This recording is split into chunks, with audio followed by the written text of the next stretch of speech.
You ask Tiger to calculate. This deals with linear inequalities with one unknown. The final result is a greater than 8. Let's solve it step by step.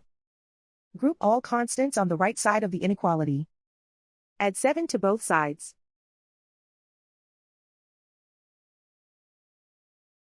Simplify the arithmetic.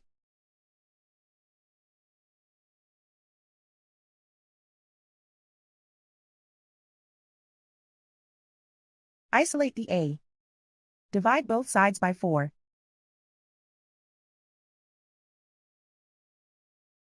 Simplify the fraction.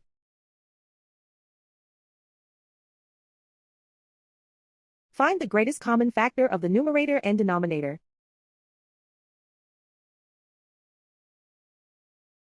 Factor out and cancel the greatest common factor.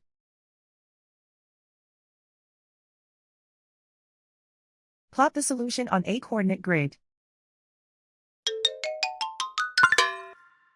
And so the final result is a greater than 8.